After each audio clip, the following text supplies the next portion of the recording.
My queen is in the building. Hello, my queen. It's the way you said it Hello, for me. my queen.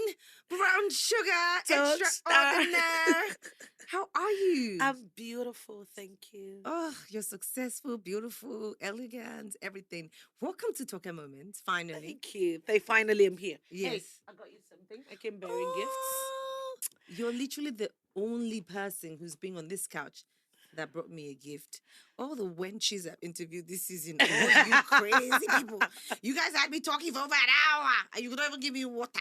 Ini Edo came in here and she brought me gifts. This is your brand, isn't Yeah, it? that's my brand. I can't wait to open it up. I And bought you this. There's a sunscreen, there's a lip balm, there's a mud mask, you know. Ooh. Isn't it funny that that's half of our conversation all the time about beauty stuff? Mm-hmm, If Ini and I are not talking about lip gloss, we're talking about shoes, Oh, bags. oh no, we talk about business too talks. I Don't make know. it look like we're just we're not materialistic girls. We talk about business. We talk about growth, industry, women. What can we? I mean, how can we be better women? We do talk about all those We things. do. It's just that we talk about the other ones a little bit more. Yeah, and I think that we're both beauty girls, is what Yeah, I'm trying to yeah, say. Like, we are. really like Yeah. beauty products. You know, we Yes, can we go do. on and on about this Yes. scrub you We tried love on. ourselves. Do you remember when we were in India? Oh my God, this year has been quite a crazy year for you and I. I know, right? We've traveled for this project. Oh, are we supposed to talk about the project?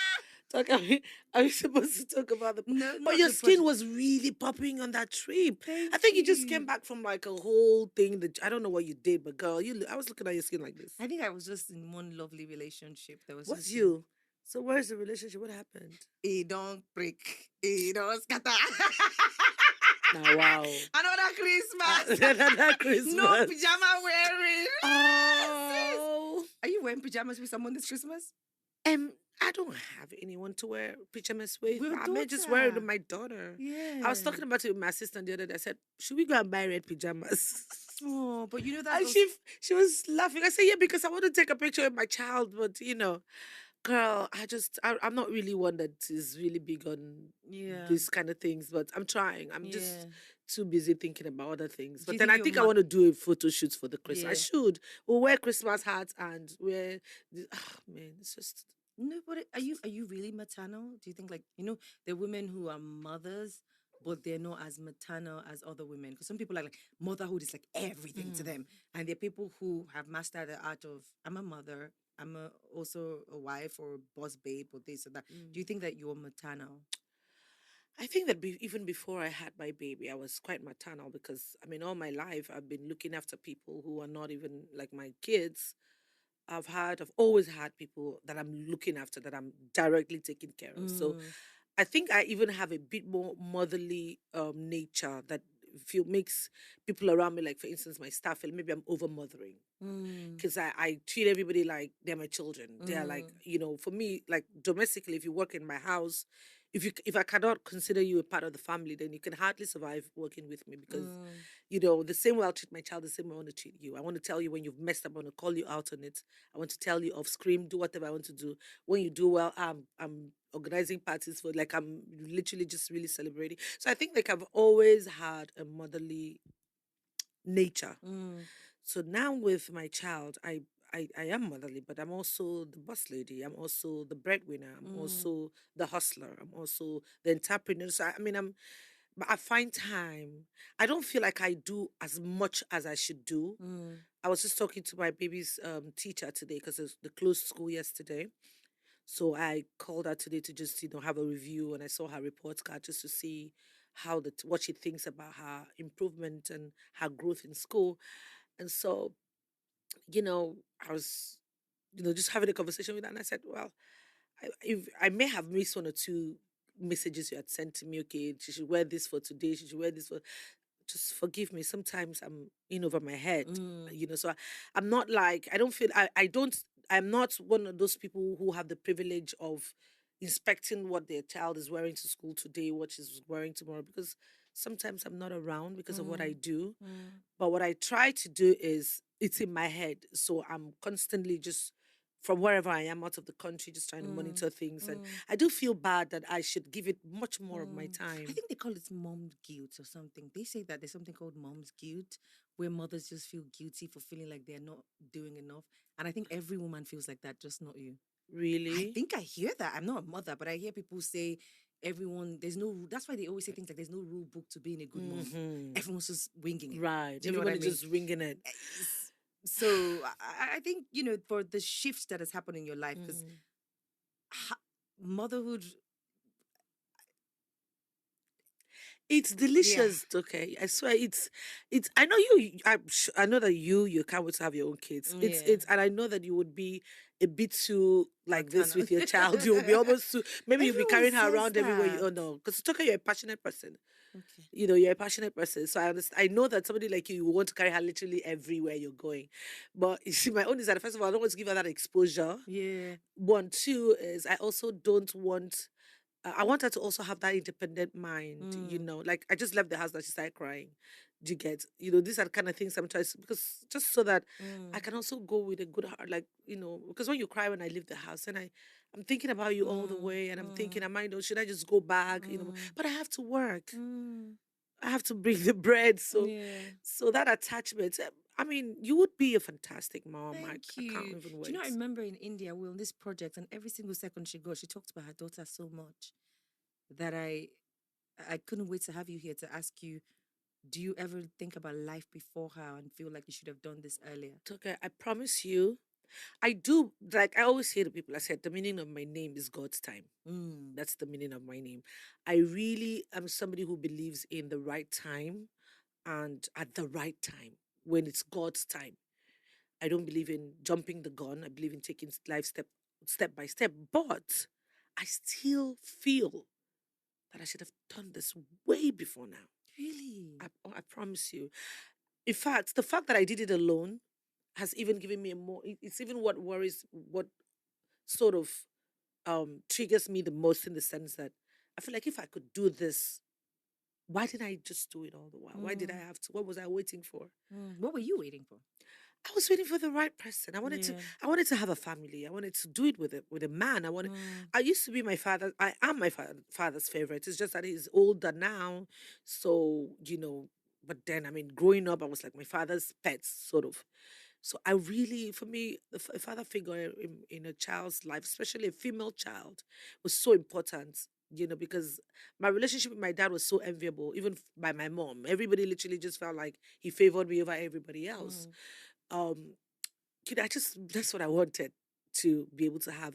So I mean, I just wish that if I knew that it would. I mean, nobody knows tomorrow. We really don't know what life is, mm, what card life will play us, play at. mm, mm, But if I knew, I mm, would have done it. I would have had mm. like three by now. Wow. Yeah. I definitely respect and doff my hat off. And I don't know if I've ever shared this with you or if I've told you. And if I haven't, I'll give you your flowers now. Um, Being a single mother is not easy. And in this conversation, you've said it twice about being also the breadwinner, taking care of family, taking care of people you've always had to raise, and then bringing a child to the world alone. Were there times that you were you scared before you delved into, and then you also did something that a lot of people are now opening up to. Yep. Do you know what I mean? What was going through your mind in terms of, why did you, how did you decide that this is how you were going to bring a child to the world? It's okay. It wasn't a decision that I just said, "Oh no, I'm gonna go on and do this. I'm gonna go on and do this." I just knew that I wanted to have a child, Mm, and it wasn't just happening the way that I wanted it to happen. So that was an option that was open to me. So I had the conversation. How did I feel carrying all those people that I'm carrying, and then wanting to? I just knew that God would see me through. I didn't know what to expect, or how the mm, turnout, or how the world would perceive it. And at some point, I wasn't bothered about that. I was only scared. What really bothered me at that time was, would I be able to love her as much as if I carried her? mm-hmm, Would she be an okay baby? Would she be beyond an okay baby?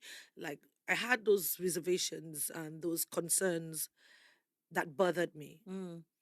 So, but then, with a lot of course, Research. conversations, research, and just going to meet the professionals and having conversations and wearing my options and just really reading up on it, I realized that there was absolutely no difference. Have you always been this well grounded?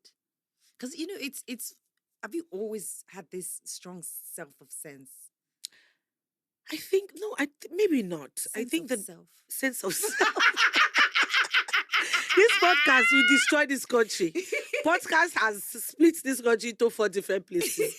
This your English is part of the okay. By the way, when I invited Ini, that was the first thing she said. She said, "Wow, podcast has scattered Nigeria." I'm tired of podcasts. I'm tired of, I don't know what the problem is in the country again. If it's bad economy or if it is podcasts. It's just two major problems we are facing: economy and podcasts. Anyway, yeah.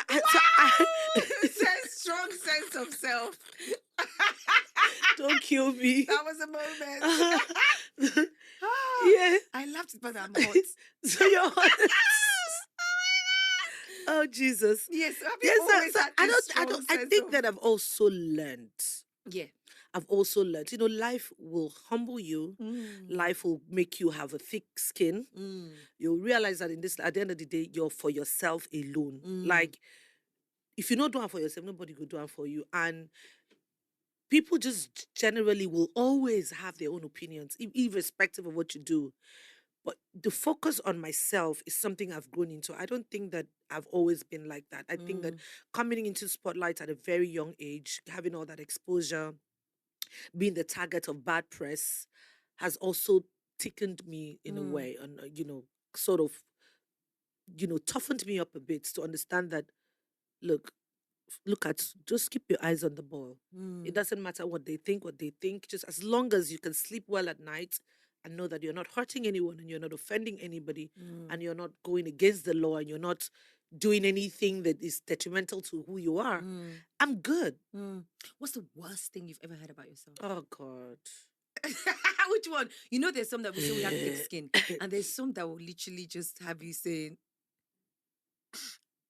I don't like to talk about those things because it's like you give life back to something that has passed. And I don't like to give life to things that it was just not- that one. It couldn't. We don't have to talk about. Let's talk about even the recent one. The most ridiculous one was the one that happened with some guy that I'd never met before that just claimed that it was all over the news. Oh yeah. We talk about the one that they say you sent your passport. Don't go into it. I beg. That was so weird. I was, I couldn't. Weird. That was so weird. Like I couldn't control myself. I was shaking. I was like this because I'm like, wait, what? Dude, I've never even. My 2 eyes is not like. Hey, CBC trouble. In the end, they will just find a way to squeeze your name inside the gist so that the gist will be sweet, salt, and pepper. But I mean, that's one of it. I've heard so many crazy things about me. I mean, it's just because you mentioned the thick skin and bad press. Because I know that as a woman in this country, for you to, it's not just us in the entertainment industry. We have people who work in offices and different, who also deal with people always constantly trying to explain why they are where they are, and when they can't necessarily understand the grace that is on someone's life, they tend to just peddle all sorts of things. I'm sure most women who have risen to the top of their career, whatever it is, have had to fight tooth and nail to get there. And which is why I always feel strongly about, women putting pressure on other women as well, because it's difficult enough as it is. How have you been able to deal with, being Ini Edo? Okay. Like I said, babes, I just try, I just do me. Yeah. I literally just do me. You talked about women and how difficult it is for women to get to where they are, and how, how the society itself doesn't, it makes it difficult and then women are still the same people tearing each other down. It's one of the most unfortunate things that we have to deal with. I don't think that the society was wired to give women opportunities to really explore or really just reach certain aspirations, or we were made for certain paths. Exactly. I think so I think women have revolted, or they have sort of decided, said, look, no, we are not just going to be in the kitchen. We want to be successful in whatever thing we want to do. We want to go out and actually dream and actually go after our dreams and just make it become a reality. Women have decided to go out for what they really want, and they're strong competitors. And what the world doesn't understand is that when women put their minds to doing something, trust me, there's hardly a way that you can hold them back. And we can multitask. We can multitask, do so many and we are things. we're very resilient. You know what I mean? So it's hard. So now women have woken up to say, no, we are not going to be backbenchers. We know we realize our worth, and we're going to keep pushing until we get a seat at the table, until we have our voices heard, until we are inducted into parliament, into political positions, into economic, just the world generally. And we can see that with all the high flying women that we know. So the society itself is still trying to fight us back, to still diminish us and still push us back to, oh, your place is in the kitchen and blah blah. And when fellow women are doing the same thing to fellow women, it's like you're holding yourself down. It's like you're holding yourself down, because if you look at a fellow woman who is doing well and you look at her like an inspiration, as opposed to looking at her like a competition, or like, why should it be her? What about you looking at her like, wow, if this woman can do this, if Moabudu can do this? Every time Moabudu posts something of her conquest, her milestones, Chama Day, all these people, I'm like, these are the kind of women I want to be. These are the kind of people I want to look up to. Those are the kind of, I want to go to their posts and see, what are they doing? What is new? It's inspiring. Just because I don't want to be a backbencher. I don't want to be, I know what I'm made of. I know what I'm capable of. So those are the inspirations that people like you and I have found, that has motivated us into what we're trying to build. And it's constant. We keep building. Nobody knows what you're going to bring to me. As we are now, tomorrow now, I'm sure you see another one. Everybody be like, hey, Tia must come. She has gone for World Economic. They have gone for this. She has gone. But yo, that COP28 though. girl. Yo. But how did it go though? Did you get into the conversations? Did you join the panels? Everything I wanted to do, everything I set out to do with it, I accomplished. I was just shocked. And I think because Dubai is 3 hours ahead. So you woke up to see. No, I didn't really feel it, because I'm going to bed. Yeah, like, it's late, and I'm just saying all this. And then I think for me, it started to feel serious when important people started calling me. Do you know what I mean? And that for me was funny, because I walked into this hotel in Dubai where we had like a lot of important people, and all of them had seen it, and they all started calling me item 7, and it was funny. We all just laughed. It was so funny. Do you know what I mean? Because they're like, how are you? And I'm just like, do these people even know that I don't even give a fuck? First to start with, you trying to be like, oh, I think there was a lady I met from an African country. She was there, not Nigeria, but an African country. She was there to actually have an interview with another president of another country who was, in that hotel. And when she saw me, she was, oh my gosh, she was so happy to see me. And then she said, oh, how are you doing? And I didn't know that's what she was talking about. So I was like, I'm fine. And she's like, no, the conversations from, because if you search COP28, it was one of the things that so people from I think it trended even more than the event. It's crazy. Even if that's why you were there, just just to give it that much spotlight. I mean, thanks to me, everyone started talking about COP28. I mean, even y'all if that's owe me a huge thank you. These people they just. I don't know what they think, that you will not understand what climate change is, or even if you don't know it, at least you want to be involved in the conversation. At least because guess what? At the end of the day, we need to all be inclusive in this world that we're living in. It's not anybody's. It's not allocated to a particular set of people. Yeah, it was actually very beautiful to see the stellar cast, to see the movement. I mean, that was one of the movies, Chidi Mokeme's re-emergence, if I can say and it sparked this whole conversation online about how old Nollywood is always better than new Nollywood, and people are always saying these old guys are better, action, movements, you just can't separate, you just have to give it to them. This the new breed of people are just not as do you agree? Or are you one of those people that feels there's no old, there's no new? I don't like to. Well, even in as much as you want to say there's no old, there's no new, you can't take away the fact that there are guys who were there before and they're the newer guys. So there's old, there's new. It's not just old Nollywood. It's just they're older actors who've been there before. They're younger generation actors.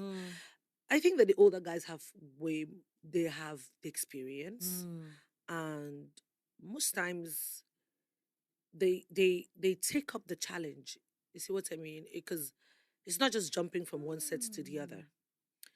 You take up a script and it's a challenge for you because you have the time to, you can take out time and go find that character, which is like what Chidi and I did in this case. Uh, this it's not like another actor would not have delivered Scar, but it may not just have had that much depth. But why did it have as much depth as it had? Chidi took that script and went back to America and did rejigged his entire way of living to to sort of resonate with that character's car. From going back to Sulere days, digging into it's changing the kind of music he was listening to, he did a whole lot of work submerging himself into that character. So it can't be the same with somebody who's just coming off a set and is jumping on another set. And just, do you understand what I mean? It wouldn't have the same depth. And that's how it's done in Hollywood too. I Yeah, feel like some of those exactly. actors have years Yes, to to prepare. prepare. That's as we don't do that a lot here because most times most of us are really busy, so you're jumping from one place to the other, so you barely have time to prepare for a character. But that was in the past. Now that Nollywood has evolved this much, you cannot afford to do that anymore because you are on a global platform, so you want to put your best foot forward. So even if you have to get to do like 3-4 jobs a year, you should be good with that. You focus That's on those that's three, what four I that's jobs, my yeah. yeah. So if I have like 2-3 major projects in a year and I put my everything into it, I can afford to have time and go do other things so that I can prepare for these characters. Because if you're hopping from one set to the other, when even you it's happened to me, it's happened to the best of us. When you're watching those films, sometimes you're like, okay, you can see where you could have done better. You'll be like, this should have done this like this. Oh, I should have. But you just realize that, oh yeah, you just needed to put in extra work into it. And our whole film system also doesn't really allow that time because the producers are also on your neck. And Oh, the you have to, budgets as well. and the budget as well. Because these people have big budgets abroad. Iron Man, all these movies, they have ridiculous budgets. So they Right. can film for 2 years or film for Not one even and a half filming for years. 2 years. They pay you for one job. You don't want another. You don't need another job for the year. for another. Like you don't need another job for. You don't even need the job. You just take. First of all, they'll give you 1 year to go and prepare yourself. So you're good for like literally because of the budget. But can you tell that we are almost there? No. I definitely feel that, and I agree with what you said to a certain degree because I feel like you guys also had the rugged training because you came into Nollywood and you were one of the faces that changed Nollywood. The emergence of Ini Edo. Every movie, then people will watch the movie because Ini Edo is in it. If I tell you almost all the movies of yours I've watched from when I was in university, Really? oh my God, you had that eye thing going. Yeah. Ini Edo was always the one that you just see. So I feel like that was what it was like then because you people had 51 in your career where you were in shooting movies in 2 days, 3 days, 4 it was still good. I also think because of the hunger for local content, a lot of people who are foreign trained still lack the localness and the adaptability. I might be wrong, but I feel like that's also one of the reasons why when you bring somebody that you haven't seen in a long time, they've adapted. They've shot 6 movies in 6 days, so they kind of, do you understand? They know the local spice and what to do. Yeah, it's all about characterization and embodying a character. And local content is very important because you see, like why we were doing those kind of films we used to do then. Those were the films that laid the foundation of what we're seeing today. And what has given us the attention that we now enjoy today globally is because Nollywood tells our local stories. See, our content about the reach is at this. It's not just like Korean content, but because it's very original and it's strange to the rest of the world. People are But curious. it is so rich in culture. Our culture is so rich. Like you cannot explore if you decide to explore all the stories of Nigeria, you can't explore it in. Oh, people don't finish their own. They do fiction and sci-fi and all of those. Is that you know what I mean? It's not about creativity, imagination, originality is what we have, and we can never exhaust it. So if for instance you're given a role that you're supposed to play for instance, cast character, and you know that there are people that are like this, but they are not in VGC, they're not in Banana Island. They are in those places, Ukokom, all those places. I don't know those places, let me know. But they are there.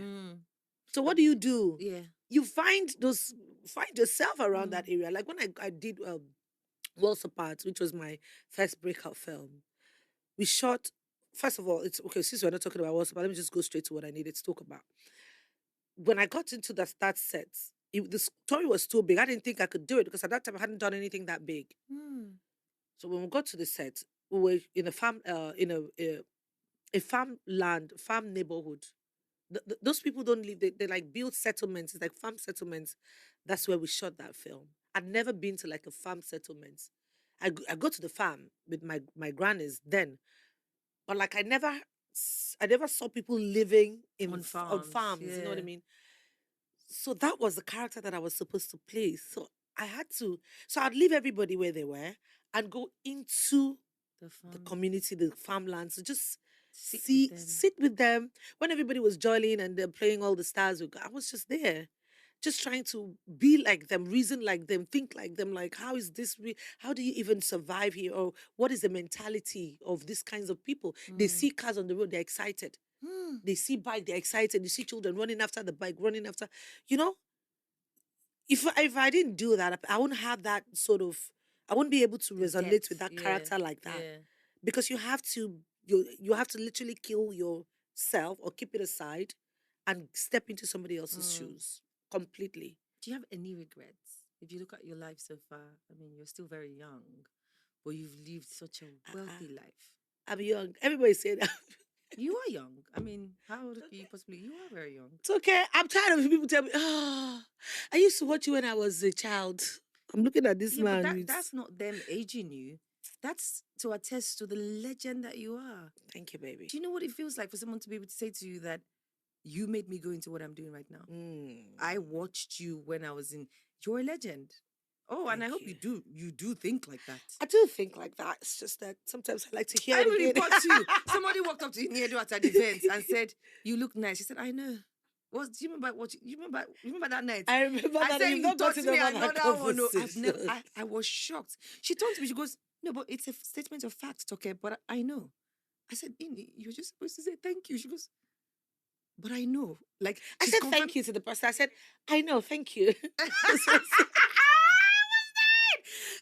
because I didn't expect that. Remember how we sat, and one person came to again. Why you did I love? You're so beautiful or something. And he just goes, "I know, thank you." I say, yeah. But I'm not into myself like that too. No, but that was a saucy. It wasn't saucy. It was just like the way the person said it. He said, "Oh, you look so beautiful." I said, "I know, thank you." I was saying it now. It's like, but I won't lie. I've been saying this since that day. Because I've been adopted. Let me tell you, to men when they say, "Oh my God, you look so stunning," I'm like, "I know, thanks." do you know who did that thing that that taught me? Shoma Ude. She would kill me. She's quite spicy. Yeah, she does that. She would kill me, Mom. I'm sorry. She was like, Mama, you look so gorgeous. I know, right? She would flip her hair. I'm like, okay. And I see. So yeah, she does it. She's like, I know, right? Yeah. Like she takes compliments so gracefully, and I'm like, I need to love myself like this. Like I don't have to wait for somebody to tell me I look good. I fucking look good. No, I learned since that day. I've been saying this. I have to be honest with you. But I'm like, I know, right? You look. I know, right? Was what you said. I said, I know, right? Right. It's okay. I was like, I remember I even told Ebuka, I was like, Yes, you told Ebuka. You told Ebuka it was that. Because someone's literally giving you a compliment. She's like, I know, right? And I said, okay. Oh, but that day I looked really good. No, you did. Uh-huh. You see why I said the things we talk about? We can be on the phone and talk about how your shoes were so nice last night and the earrings and this. I would literally hear. But then you see, you're as I was saying to you, you're still very young. And you know, do you look back and feel I could have done this better, or I could have? Do you live in? Is there any regrets you have? To be honest, no, I don't really have regrets because I've lived. I've made mistakes. Mistakes, you only learn from mistakes. I feel like people need to allow people to make their mistakes so they can learn from them. No regrets whatsoever. I just have learned lessons. I'm just grateful that I didn't make any mistake that took my life. At least I'm still here. So what I do now is what doesn't kill me make me stronger. So I know that that was a mistake, but it's playing a part in my life, because if you learn something, you wouldn't make that same mistake again. Unless you are kind well, except you're really, really foolish. But if you're not really, really foolish, if they buy you once, buy you twice, you receive sense. because now, like for instance, some guys will tell you, you're too, you'll be in the column. There's one word somebody said to me recently. You be like I'm tough. Mm. I'm like, but life has made me tough. I didn't use. I was a baby girl, very soft. You can fling your head, fling your head, fling your head. You can't fling my head again. Mm. It's just what it is. I feel like when women are also as successful, I don't know what your dating history has been like, but I find out that Damson Idris wrote something online a couple of weeks ago. No, I think it was last week that I resonated with. He was talking about men trying to humble women who are just out there trying to do their own thing. And I resonated with it so much because I feel like I've had a couple of those experiences where you would think that when you meet a successful person, you should be inspired by her journey. But it's almost like they get combative, not even physically, but even with the way they think. They're always constantly trying to think you're going to say this, so they say that's first, or think you're going to.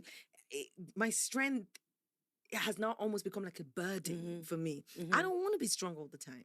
I also want somebody to take the lead. I also want to be, as you said, do you know, like, let me, I beg. But I realized that, that's letting go of that control sometimes when they wire you, as you said. It's very sad. You know, we live in a world where you want to beat a child and expect her not to cry. You know, like what I feel is that, first of all, I feel like some people are threatened by women's strength. Some men might be threatened by women's strength because when we can really come off as we are doing too much because, first of all, you're a woman, you're beautiful, you're here, you're there, you know, naturally, I feel like men want to see you just not be so overtly successful, just so they can pull you around and you can be the woman, you can cook for me, you can clean for me, you can do all the basic things that we have grown up to know that is expected of women. So when you get too strong or too powerful, it's almost like you're competing with their ego or with their, you know, whatever it is that makes them masculine, you know. But the truth is, like I always say, I like to be the queen. I'm not a woman that is looking to subdue any man or looking to ride over any man. I don't even like the idea of no matter, I don't think, no matter how successful I get, I don't think that I want to have a man that I'm lording over. Then what's the beauty of it? I mean, the beauty of it is in me being, my man is walking in front and I'm holding his hand and I'm walking at the, and, you know, beside him. Get. He gives me a seat. Sit down. You sit down. Somebody cannot talk to me anyhow in this room because my man is standing by the side. You can't find my trouble because at the end of the day, I don't have the energy to fight you. He go fight my fights for me. You know what I mean? Like all those kind of things. Irrespective of how wealthy or how successful you are, but it's just hard to find men that can understand that the fact that I am this big, it has nothing to do with your position as the head. That's where God has created you. That is my understanding. Me, I come from a very traditional background. So this is my own opinion. It might be different from what anybody else thinks. But this is my upbringing. This is my own, this is how I see life. I see life like a man is designed to be the head of the home, to be the one who takes care of the family, who protects the family. The bishop. That's it, you know. So that year they respect people for the papa. Do you understand? When my own growing up days, they will not talk to your mother anyhow. So when you see women that get beaten or get talked down on, they start to cry, oh, because my husband has died, oh, because I'm not married, you know, all those kind of things. Because men were the custodians, they because protected their men women. were supposed to be protective of the women and of the family in general. But it don't happen for this generation. I see, that's why, you know, I said something that was taken out of context the other time about feminism and understanding my context of context of that, and the fact that I feel like now I see so many people, women, who are just downright disrespectful, you know. And but you know, sometimes I feel like I mean, I might sound crazy, but sometimes I feel like a lot of people are that way because they've had to fight so hard. You know what I mean? That one saved like, you. Girl, that one saved you can you. be there just loving someone and you know, being the most patient and okay, my point is, see, maybe this is why I'm still single. I can't be in a toxic relationship if you cannot give me that protective energy that allows me to respect you. I cannot be with a man that I don't respect. I cannot be with a man that I don't respect. that if you cannot earn my respect, then we cannot be together Yeah. because what's the point? What's the point? But When sometimes it gets we to see a that point as where I start to pride. disrespect you, Mhm. that means you have brought yourself down to a point where I begin to talk back at you or I begin to disrespect you. Even if you don't have, sometimes it's not even about having money. It's about just how you're able to love and manage the situation, manage the people around you. Kindness. Kindness. I think that's what is missing. All right. So on that note, we've spoken Past the time. past the time. We'll cut it into 3 episodes. Ooh, wouldn't they love that? Christmas plans before you go? Girl, I'm hanging with you. You're my Christmas plan. Girl, that's what I love. We're going to paint the town red. We got each other. Dirty December, baby. If there's no man, we got each other. So Merry Christmas, guys. I think we can officially say that because, this is Christmas. So happy Christmas. Merry and if you Christmas. guys are not wearing pajamas with anyone and you don't have loved ones, just put on Token Moments and watch Ini and I just make your day. I'm sure you guys laughed. These people would have laughed because I laughed. It was funny. Because you're very interesting. I didn't realize how funny. Girl. Oh, really? Wow. Wow. You're hilarious. I just know that I'm good. She said podcast is the problem, Nigeria. Podcast, you will destroy this country. Wait and see. Wait, just wait. You will see something. I'll chat with you guys right before the new year. Love you.